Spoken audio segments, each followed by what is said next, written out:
Buenas tardes, soy Diva Yesurún, la única diva de la televisión colombiana. Y hoy vamos a abrir ante los hogares colombianos el expediente final de un personaje que aportó mucho al desarrollo de la televisión colombiana, el señor Roberto Reyes, director de cine, teatro y televisión. Sumado a eso, era libretista, actor y guionista.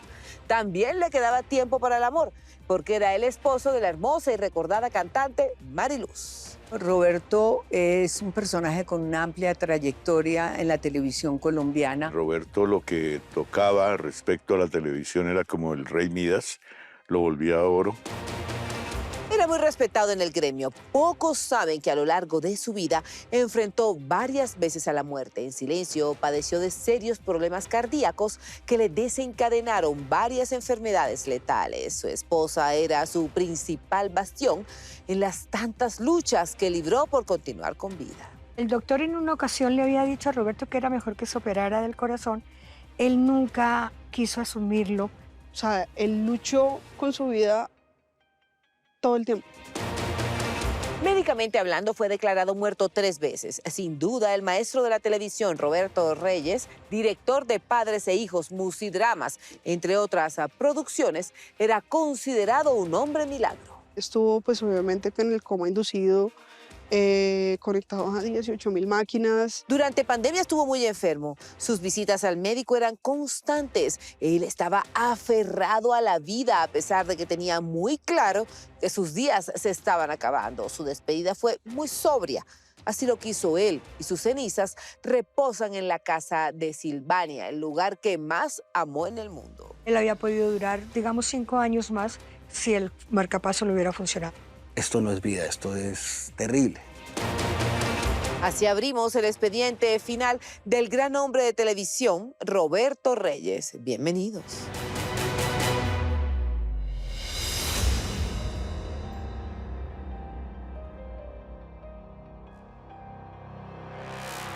Figúrate que llegamos 1 hora antes, y como Brack tenía tantas órdenes que dar, durante todo este tiempo estuve escuchando a Eilar. Roberto Reyes fue un hombre que muchas veces tentó la muerte. Era un aventurero empedernido, amante de los deportes extremos. Incluso fue competidor en lucha libre y eso le dejó una fuerte lesión corporal. Nunca creyó en la muerte. Nunca pensó que se iba a morir. Sí. Sino hasta el final. Yo creo que él pensó, ahora sí me tocó irme. Roberto es un personaje con una amplia trayectoria en la televisión colombiana. Quizás las nuevas generaciones no recuerdan a él, pero hay un programa que realmente lo marca a él muchísimo, como es Padres e Hijos. Obviamente ya está en los libros de la historia de la televisión colombiana por romper récords de audiencia, de los programas más longevos que ha tenido la televisión colombiana. Se ganó como unos 13 premios, ¿no? Les decían que Roberto lo que tocaba respecto a la televisión era como el rey Midas, lo volvía oro, lo volvía audiencia, ¿no? Roberto fue galán en su época. Sí, esos santanderianos siempre berracos, ¿no? Siempre hablando fuerte, siempre. Ese era Roberto. Roberto siempre fue en todo eso implicado, hasta deportista. No, hasta luchador de lucha libre. Él se cayó montando bicicleta y se fracturó todo lo que fue la clavícula y el brazo y le tocó, eso fue de cirugía. O sea, le tuvieron que meter tornillos, varilla, eso fue mejor dicho. Por ahí cuando cumplimos los 17 o 16 años, un día frente ahí en la Concordia, en la Candelaria, había un gimnasio de lucha libre. De ahí se preparaban los luchadores para ir a la Plaza de Toros de Santa María, a la lucha libre. Y él se fue a los 18 años, que ya se podía uno pues independizar sin problemas, y él lo primero que hace es se va para Estados Unidos. Él dice, yo quiero estudiar en el Actor Studio y quiero estudiar actuación, dirección y arte dramático. Al regresar a Colombia en 1974, debutó como actor en la novela Vendaval de RTI. y él ya empezaba a ser actor, a ser escritor, a ser presentador. Él duró mucho tiempo actuando también antes de, digamos que cumplir ese rol como director. Una producción que recuerdo mucho, que fue una película que él hizo, que era La María. Él protagonizó esa película. Ese tiempo pues fue galán de televisión y él dice, no, yo creo que me gusta más la dirección. Para ese entonces conoció a la hermosa cantante Mariluz, una de las figuras más destacadas del Club del Clan de Radio Todelar, compartiendo micrófonos con Oscar Golden, Lida Zamora, Billy Pontoni, Harold Orozco, Claudia de Colombia y otras estrellas.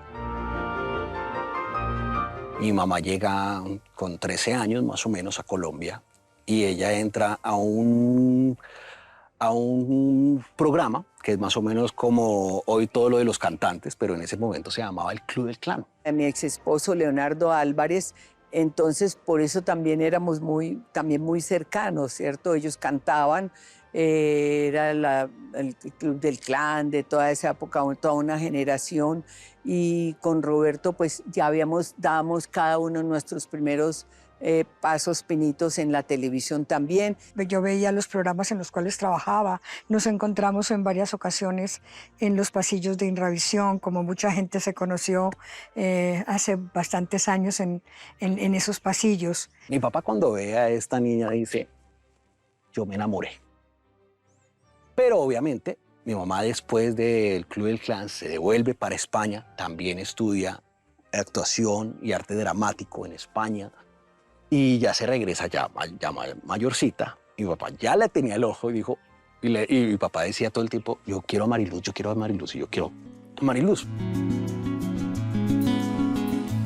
Para 1979 debutó como director. Ahí la bella y joven actriz Mariluz protagonizó Piel de Zapa junto a Mauricio Figueroa. En Piel de Zapa tampoco nos ennoviamos, no. Fuimos amigos, conversábamos, salíamos con el grupo y todo. Más bien después de Piel de Zapa fue como que surgió todo. Él me contó que lo único que él quería era ser el novio de Mariluz, porque ya habíamos hecho una novela con ella que se llamaba Eugenia Grandet. Ella había protagonizado. Pero de vez en cuando me pedía matrimonio, al cual yo le decía, no, yo todavía no estoy preparada como para eso, no, todavía no. Y nunca le creía fuera de eso. Entonces, una vez cuando le dije, voy a decirle que sí, a ver qué pasa. Mi papá se va de culo.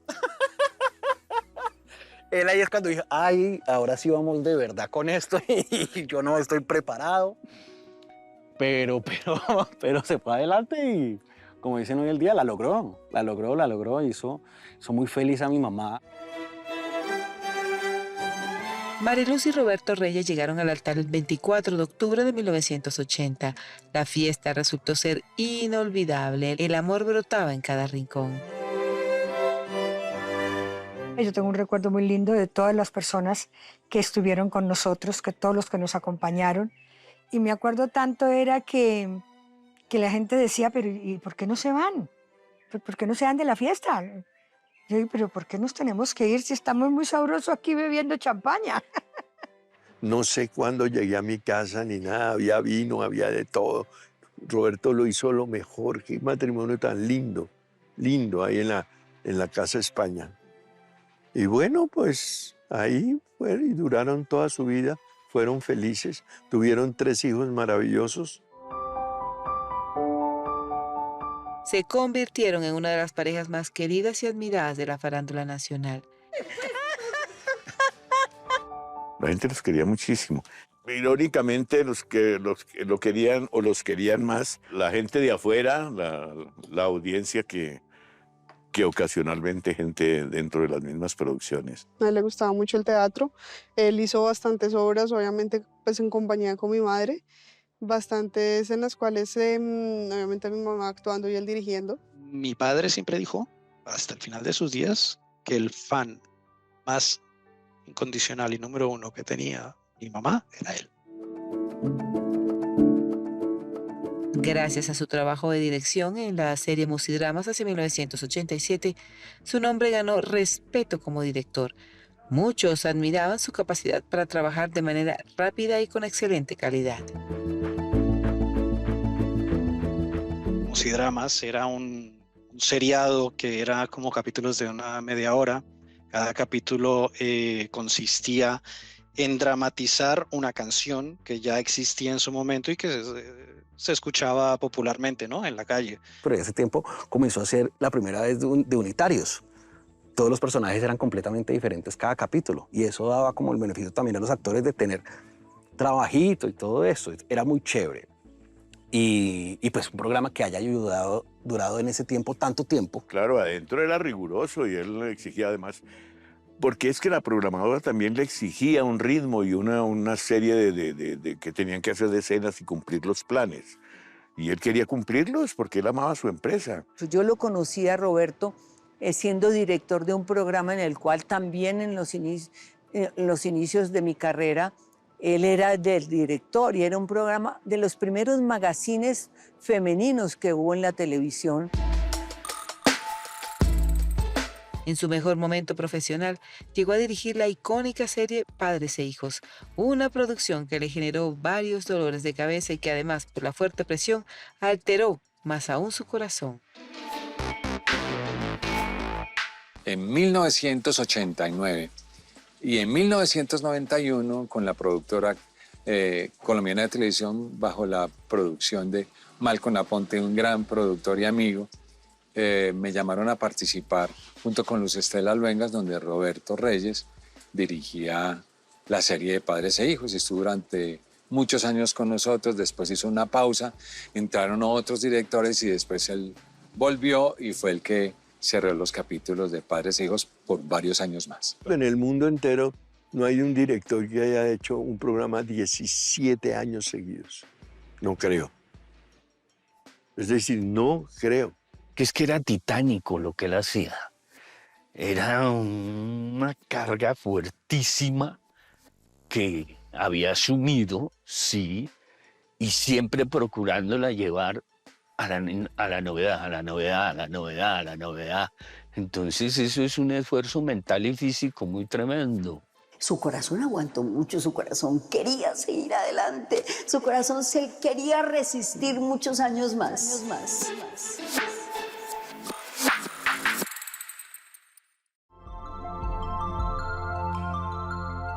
Vi que hacían falta cosas y me salió mucho más barato que cuando tú haces el mercado. Así que de ahora en adelante me voy a encargar yo.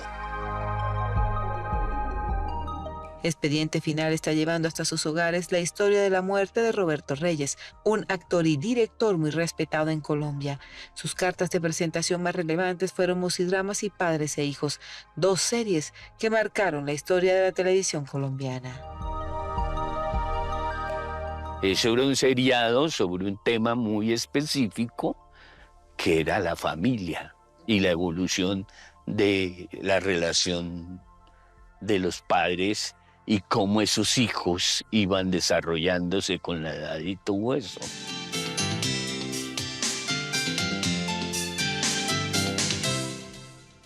Padres e Hijos para mí fue el proyecto más maravilloso en el que he podido participar. Primero por el impacto que generó sobre la gente.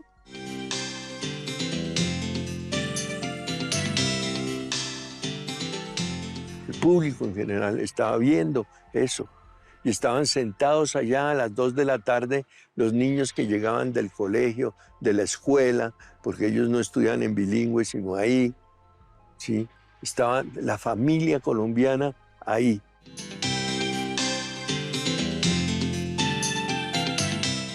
Se relacionaba la hora del almuerzo con ver Padres e Hijos. Entonces, la oficina paraba para el almuerzo e ir a ver Padres e Hijos. Los consultorios médicos, se paraba el país. Entonces me parece que es un gran aporte, un gran valor, porque hoy en día, como te digo, programas así no tenemos. Trabajar en Padres e Hijos era extenuante, el nivel de exigencia era muy alto. Llegó a grabar hasta 60 escenas en un día, algo impensable para muchos. Él se compenetraba en eso con el libretista, hacía el debido trabajo para un programa interdisciplinario entre el libretista y director para un programa que tenía que salir todos los días. A veces hacíamos hasta 25, 30, hasta 40 escenas. Yo no me explico cómo. Y eso le hace a uno como actor es desarrollar una velocidad impresionante y detrás de toda esa producción había muchas personas. Era una maratón increíble porque yo hacía hasta 60 escenas en un día. Trabajaba de lunes a sábado, pero eso sí, no nos íbamos más tarde de las 8 de la noche la mayoría de las veces. Entonces, eso significaba que había que estar muy enfocados en lo que estábamos haciendo, no perder tiempo. A veces era la camisa de fuerza de hacer 70, 80 escenas en un día, hacer un capítulo de 1 hora en un día. Eso era impresionante.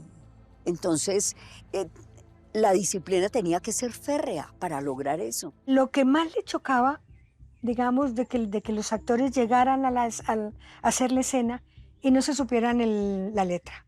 Eso le chocaba enormemente, porque decía, pero si yo estudié, yo tengo las 40 escenas del día, ustedes tienen 20, yo tengo 40, por favor, ayúdenme que yo necesito, porque me exigen que tengo que hacer las 40 escenas. Para vacaciones de diciembre, esto fue una ocasión que después se hizo un cuento ahí raro. Él, de acuerdo con los actores, pactaron hacer un día 60 escenas. Claro, no eran las escenas grandotas, y había mucha escena pequeñita, y se logró hacerlas y salieron a vacaciones. Pero después, esos mismos actores, cuando con el tiempo salieron, eso lo formaron un cuento en contra de Roberto. Con el tiempo, su temperamento se fue volviendo más reacio. No era fácil controlar una producción tan exigente. Reyes antepuso su trabajo a su salud. Él también formó parte de esa época de los directores que le pegaban a uno unos regaños tenaces. Que tener a cargo una cantidad de responsabilidades no es muy fácil. Sobre todo hay que tener mucha tranquilidad, pero somos seres humanos, como acabo de decirlos, y somos creadores. Entonces, algunas veces se ponía nervioso. Mis compañeros, algunos cuando llegaban, decían, ay, mira, es que él es así. Yo decía, ¿cómo? Que es muy bravo. Yo le dije, no, no es que sea bravo, es que imagínese usted pensando y trabajando todo el tiempo. Tocaba repetir y pues claro, en la medida en que repites, pues estás gastando tiempo en cosas que no deberías y ahí él explotaba y ahí sí, también por la presión que tenía seguramente de sacar un producto en tanto tiempo. Muchos artistas pierden la dimensión en eso por la entrega que tienen.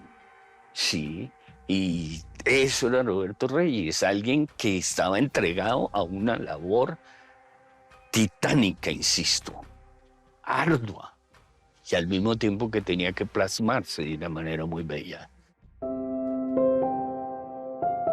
Su sueño era tener una casa de campo en Silvania, a 52 kilómetros del suroeste de Bogotá. Pues ahí está el kiosco, donde Roberto le encantaba cocinar, es una cosa que no hablamos. Le fascinaba cocinar y hacía los fines de semana cuando veníamos acá y venían amigos o sin amigos, hacíamos asados ahí. Él en la finca que fuimos varias veces, a él le gustaba hacer los asados, se ponía el delantal y tomaba muy en serio la cosa, ¿no? Y al día siguiente, si estaba un poco enguayabado, él ya había madrugado y estaba el desayuno listo, ¿sí? Pues ahora vamos al kiosco, el lugar preferido de Roberto realmente, ¿no? De tu papá.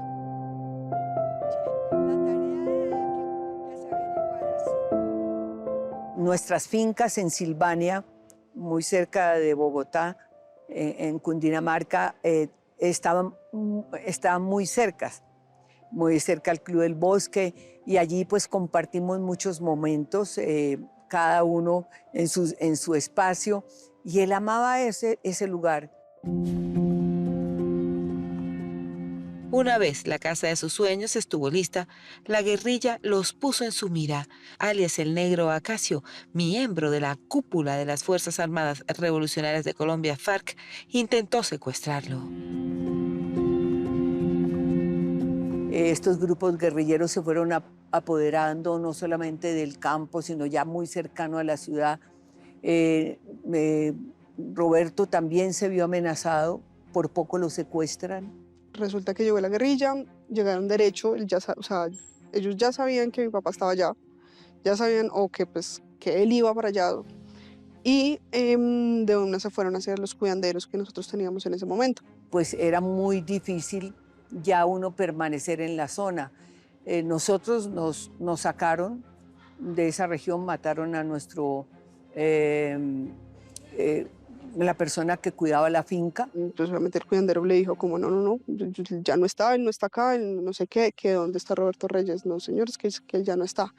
Uno de ellos pues saca un arma y le dispara al cuidandero. Gracias a Dios no lo mata. La bala le pasa, le roza la cabeza, lo desmaya, creen que lo matan, pero pues no. Pero él como que hacía siempre así, como que, no, como duro, no, pero no salí, no. Yo como quien dice, me enfrenté, muy valiente, te lo digo, porque allí había mucha gente que conocíamos y todos salimos de ahí. Mi papá era de los que decía, ni por putas van a pagar el secuestro. A mí me dejan allá botado y además se van a encartar conmigo. Con él con problemas de espalda, que con problemas de corazón. Dijo, yo allá en una semana yo ya me muero. Entonces, ¿para qué dejen la pendejada? Que estaba en la terraza, una terraza amplia en su finca. Se hizo ahí con un revólver en la mesa y una botella de whisky.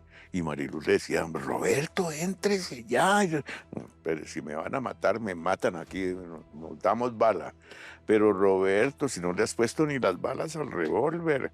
Dice, sí, entonces cogía la bala, le abría el tambor al revólver y se le caía la bala. Decía, pues si no es capaz ni de ponerle las balas al revólver. Todo esto era adaptación porque él de todo hacía un chiste, ¿no?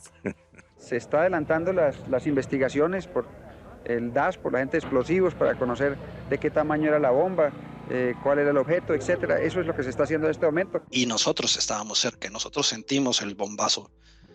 Y mi padre cogió su placa, su pistola, y salió corriendo para mirar a ver si podía ayudar. Y le dijo a mi madre y llévase a los niños a la casa, ¿no? El número de muertos, alrededor de unos 6 muertos, el número de heridos, alrededor de unos 80, entre todos, por supuesto. La cifra, los 80 no son heridos graves, hay heridos menores y heridos de alguna gravedad que están siendo atendidos en los centros hospitalarios. Imagínate, estamos hablando de una persona que no tenía miedo a meterse en este tipo de situaciones. Si no tienes miedo a meterte en este tipo de situaciones, ¿a qué le tienes miedo? Bastante poco. O seguramente sí lo tenía un miedo pálpito, pero era un miedo que no lo paraba. Poco a poco su estado de salud se iba deteriorando. Su corazón le envió 3 peligrosas alertas. Desde siempre tuvo una arritmia cardíaca, desde muy niño, según tengo entendido. Y obviamente después con este trabajo que es bastante estresante, más los disgustos que se llevaba, pues fueron haciendo mella en su corazón. Él sufría síncopes, ¿sí? Eran como desmayos, ¿sí? Tal vez en los primeros la ciencia no había avanzado tanto, pero él tenía desmayo. Él muchas veces yo lo vi quieto, esperando a que le pasara algo.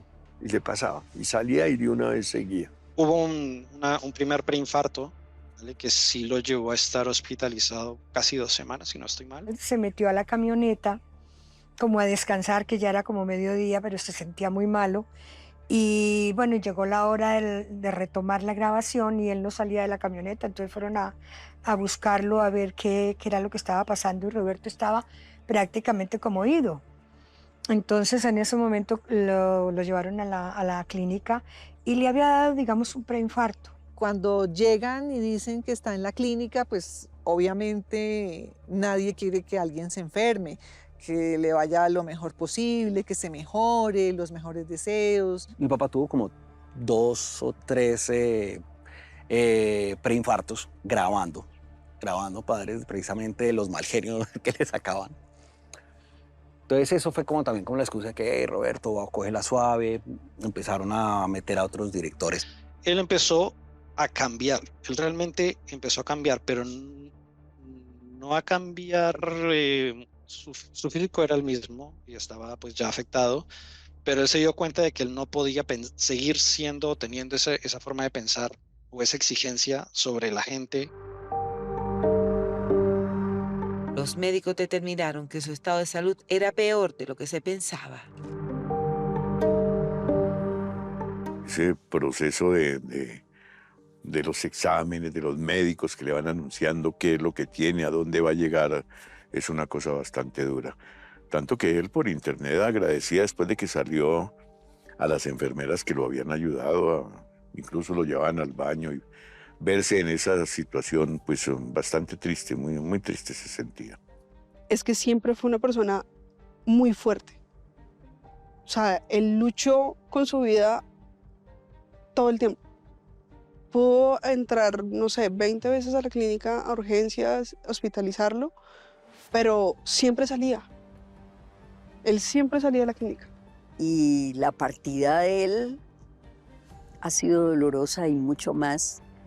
Siento en mi corazón a Mariluz, que fue su compañera durante tantísimos años, que el corazón llora fuerte. Le hablaba y le decía cositas y él trataba de hablarme, pero la voz ya no le salía. Y luego volvía otra vez a quedarse dormido.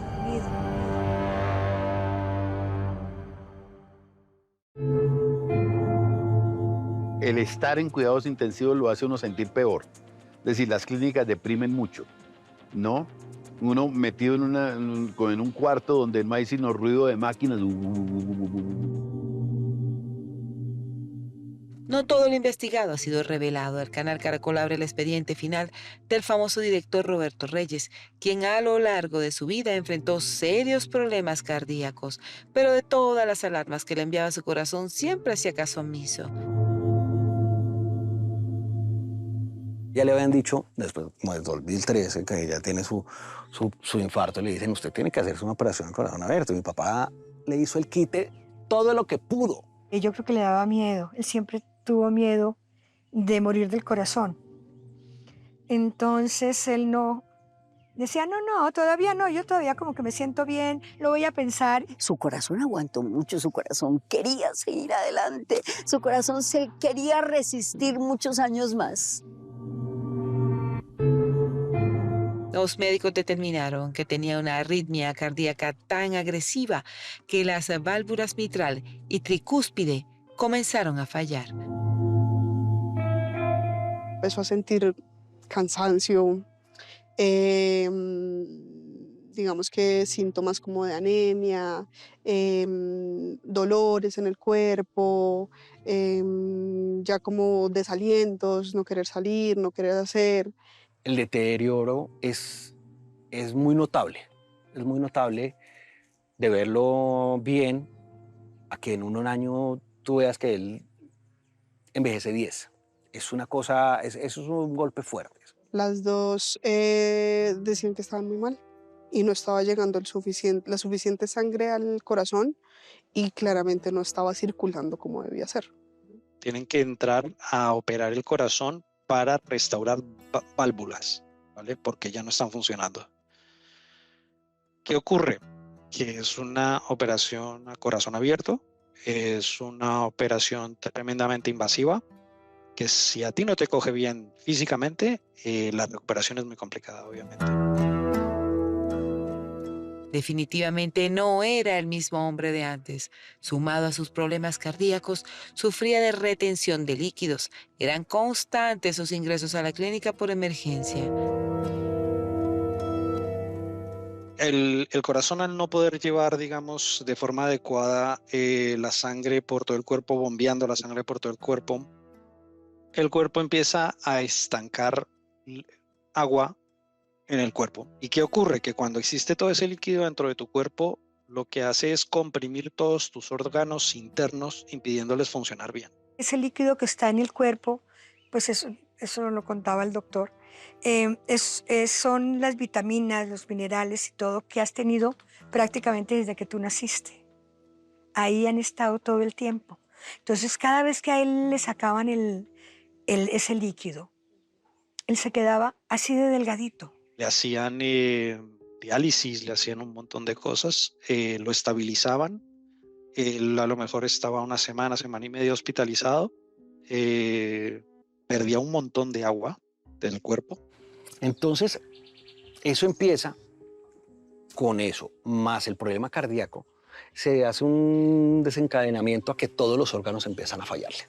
Estaba ya empezando a afectar el resto de sus órganos, ¿sí?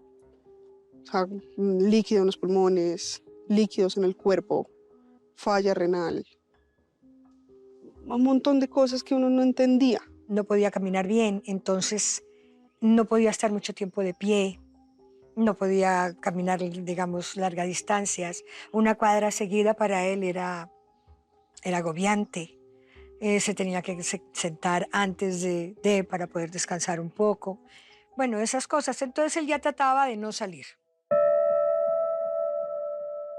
Uno de los momentos más aterradores de los últimos días de su vida fue cuando le aplicaron un medicamento que le generaba alergia. Estuvo a punto de morir.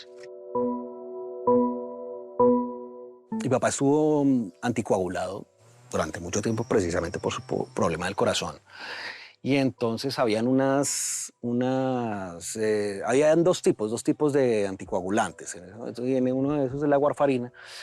Y resulta que empezaba a hacerle alergia. Muy claramente le dijo al médico, yo soy alérgico. No me vayan a poner eso porque yo soy alérgico y acá me les puedo desangrar prácticamente. Una de las piernas se le llenó, se puso absolutamente negra, que fue el susto más grande. Nos decía, Dios mío, ¿qué le va a pasar? En ese momento, él sí se asustó tanto que dijo, a mí me van a tener que cortar la pierna. Simplemente se llenaron de excusas y metieron a mi papá a urgencias. O sea, él está pudiendo estar en una habitación, como que retrocede el tema y vuelve a urgencias y vuelve a la UCI. Ya no había marcha atrás. Reyes tenía que ser operado del corazón. Los médicos ya no se responsabilizaban por su estado de salud. En ese momento tenía 70 años. Quedó programado para el día 19 de octubre de 2019.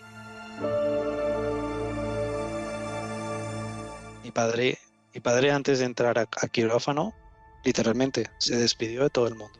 La cirugía fue, creo que traumática. Cuando estaban haciendo la operación, arreglaron la tricúspide y descubrieron también que uno de los ventrículos estaba dañado. Los cirujanos y comentan que hubo válvulas que han podido achicar, recuperar, ajustar, pero hay otras que no tienen mucha... No hay de dónde, mejor dicho, que no hay de dónde. Mi papá no quedó bien, estuvo un año después de esa operación, yo me quedé cuidándolo. Y mi papá me decía, Lucho, esto no es vida. Esto no es vida, esto es terrible. La cirugía duró más de lo esperado. Los médicos aseguraron que alcanzó a morirse en el quirófano. Ya luego con las semanas nos cuentan lo que pasó. Y nos comentaron que esa noche mi padre tuvo prácticamente 3 paradas cardíacas. Entonces, claro, él entró en muerte y lo recuperaban. Volvía a entrar en muerte, lo volvían a sacar. Volvió a entrar en muerte, lo volvían a sacar. Después de la operación ya estaba en su habitación, pues en cuidados intensivos. Lo lograron estabilizar, pero con toda esta cantidad de máquinas que tiene puestas. No pensamos realmente que vaya a sobrevivir.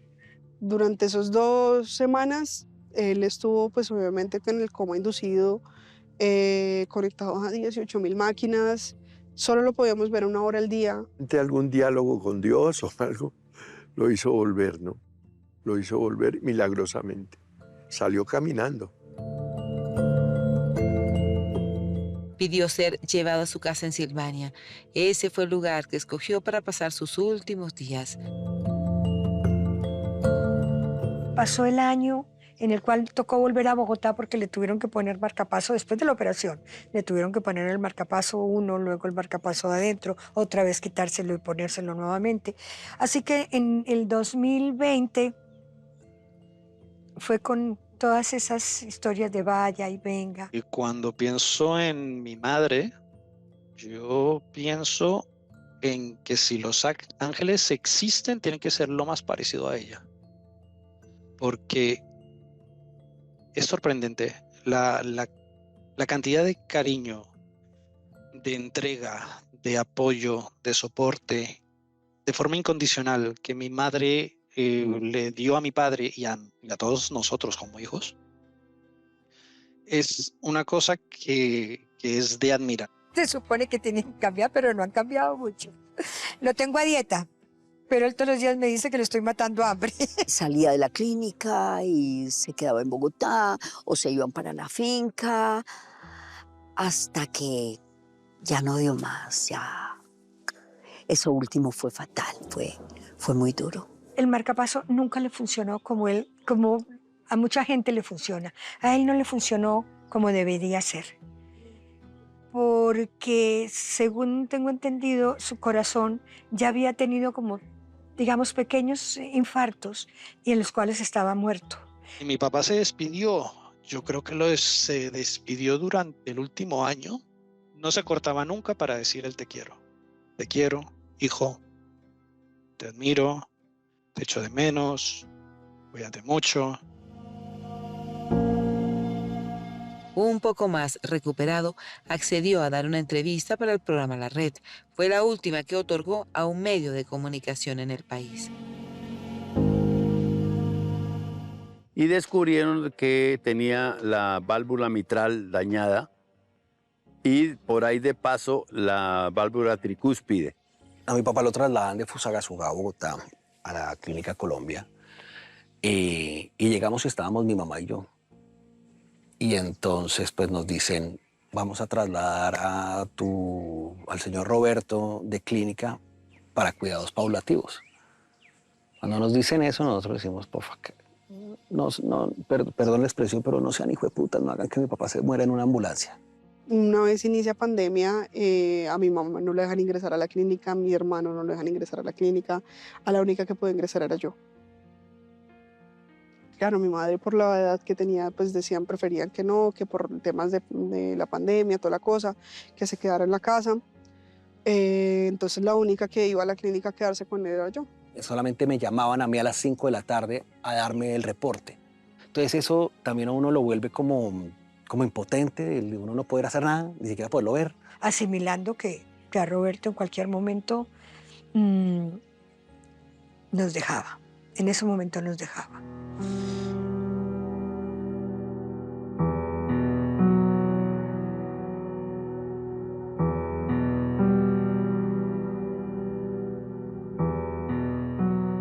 Empiezan como medio a quitarle pendejaditas, a dejarlo tranquilo. Y dicen, él ya se va a ir, ya se va a ir.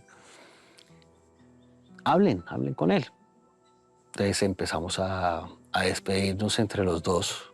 Pues mi mamá, yo después a hablar con él. Ya abría los ojos también poco tiempo tenía los ojos abiertos. Entonces cuando él los abría inmediatamente yo corría al lado de él y le hablaba y le decía cositas. Y él trataba de hablarme, pero la voz ya no le salía tampoco. Y luego volvía otra vez a quedarse dormido. En esta casa que tanto amó, reposan sus cenizas. Mariluz, el gran amor de su vida, se ha convertido en la custodia de sus recuerdos. Dije, ya sé, le voy a hacer un nicho a Roberto en la finca, un lugarcito en el cual yo a veces voy allá y lo regaño y le digo, mire lo que está pasando, usted me tiene que ayudar. Entonces yo le hablo. Este lugar, pues obviamente como les conté antes, se lo hicimos a Roberto para tenerlo más cerca. porque pues para Bogotá no nos podíamos ir para Bogotá cada vez que quisiéramos saludarlo a él. Y ahí lo tengo. Y cuando murió, acá, en mi casa, le sembramos un arbolito, Luz Estela, Luis Eduardo y yo, para despedirlo y decirle adiós. Sembramos el árbol y en un momento, sin saber dónde, venían las golondrinas, era un día soleado y de repente empezó a llover sobre ese roble. Sentimos que era una señal de agradecimiento y de despedida con Roberto, diciéndole, ven en paz, hermano, ven en paz, amigo. Hicimos como un ritual de despedida amoroso con él y de agradecimiento, porque finalmente pues compartimos 10 años de trabajo y pues tanto para él como para mí debió ser muy satisfactorio en muchas, muchas cosas. Colombia perdió un gran hombre de televisión, un ser humano bueno y trabajador, quizás un poco fuerte de temperamento, pero esa templanza lo llevó a ser un triunfador. Roberto se reía de él, hacía chistes de él, de la gente. No sé si ya lo dije, pero Mariluz decía que Roberto es capaz de matarme por hacer un chiste. Ese era Roberto, un muy buen tipo, buen cocinero, buen anfitrión, buen amigo. Ese era Roberto Reyes. A una persona que le aportó al cine, a la televisión, a hacer un semillero de actores. Eso es un esfuerzo que se tiene que reconocer. Cada uno de estos directores que hoy en día se han ido han formado mucha gente y han dejado un legado histórico para estas nuevas generaciones, sobre todo para que recuerden que la vida no empieza hoy con ustedes, sino que hay gente que ha labrado los caminos. Simplemente eso, admiración pura y dura, lo que hay de forma personal. Un amor como hijo hacia su padre que no te lo puedes ni imaginar. Y un vacío que no se va a llenar nunca. Ay, papi, que todavía hay mucha gente muy orgullosa de ti y que te admiró demasiado. Fuiste una persona espectacular, espléndida, maravillosa, un ser humano divino que realmente mucha gente te quiere. La vida que me dio fue maravillosa, fue alegre, un compañero incondicional, me quiso muchísimo porque no lo puedo negar, me amó mucho, así que ¿qué más podía pedir? No quiero llorar y no puedo llorar porque fue maravilloso el compartir con él.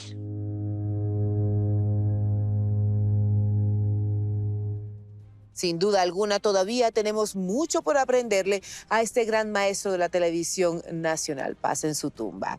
Hasta aquí un capítulo más de Expediente Final. Nos vemos dentro de 8 días con otra historia de impacto. Que tengan una feliz semana. Gracias por acompañarnos y recuerden visitar nuestras redes sociales. @Expediente Final en Instagram y también en Facebook. Que tengan una feliz semana.